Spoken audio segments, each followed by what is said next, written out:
ancien professeur, ancien ministre conseiller, délégué permanent, adjoint d'Haïti auprès de l'UNESCO, membre du conseil exécutif de l'UNESCO, fondateur et directeur du Centre haïtien d'investigation en sciences sociales.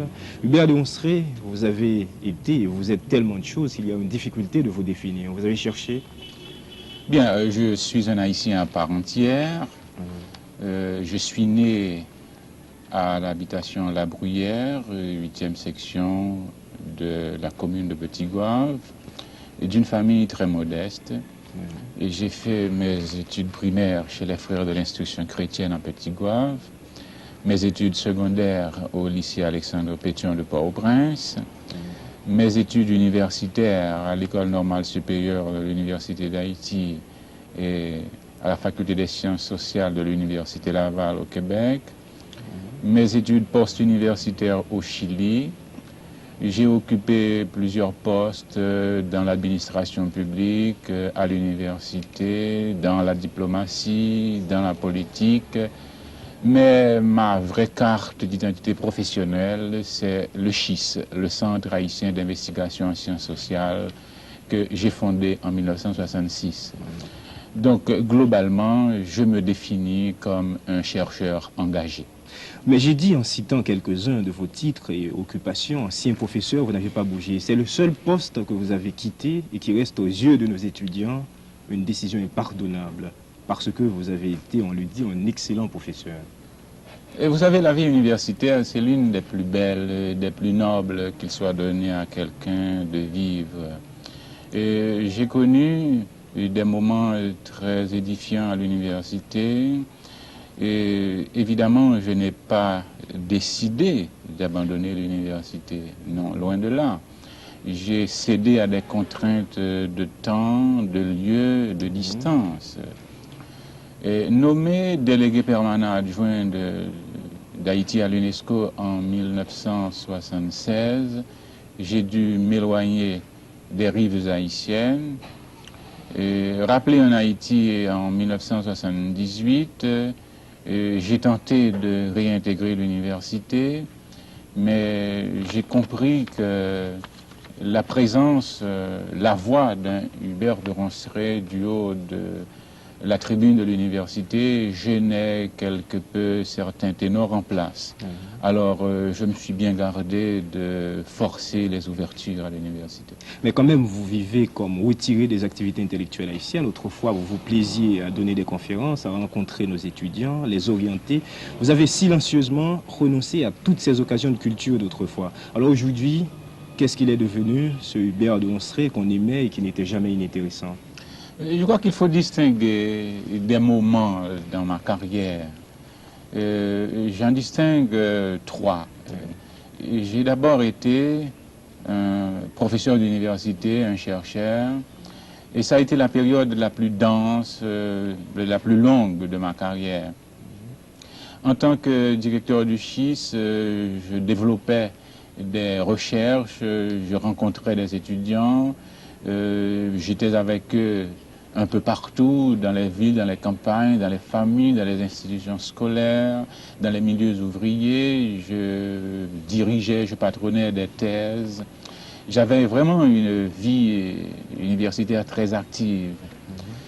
Il y a eu un second moment dans ma vie, ça a été le moment diplomatique.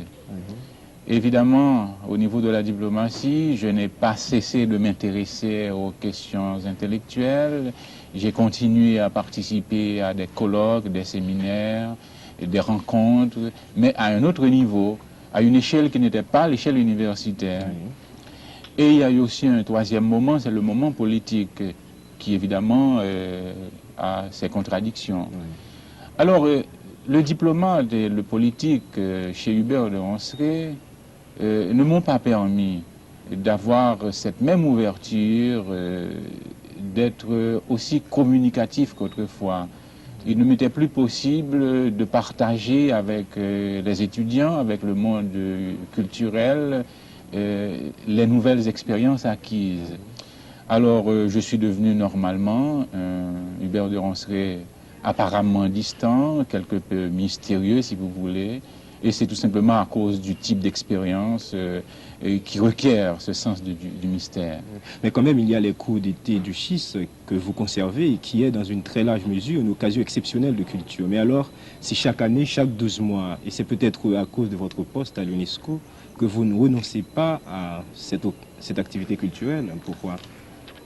J'ai inauguré le premier cours international d'été en 1973 avec les propres ressources du schiste. Et je dois vous dire que ce n'est qu'à partir de 1978 que le PNUD et l'UNESCO ont commencé à financer le cours international d'été. Évidemment, je reconnais avec vous qu'il s'agit là d'une activité très limitée, qui ne revient que chaque 12 mois. Nous aurions pu amplifier le cours international d'été, mobiliser les jeunes durant toute l'année, organiser des recherches. Mais vous savez que la recherche en sciences sociales actuellement connaît de graves difficultés dans le monde, des difficultés de financement.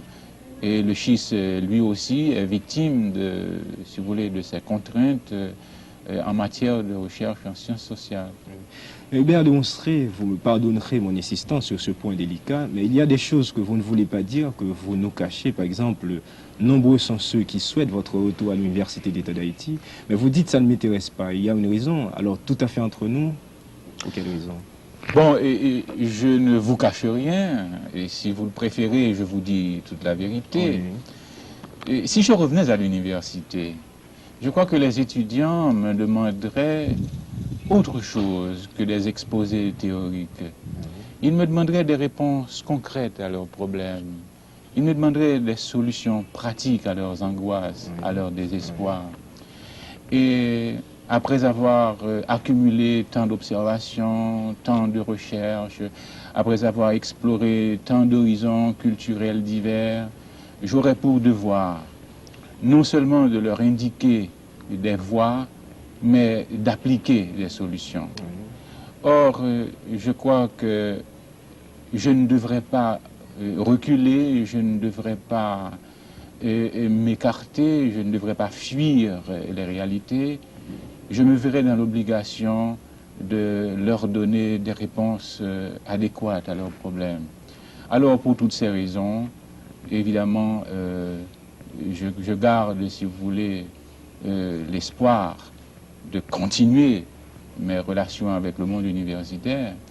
Et sans doute, je me demande si j'agissais autrement, c'est-à-dire si je forçais la note, les étudiants n'auraient-ils pas précipité mon heure de vérité?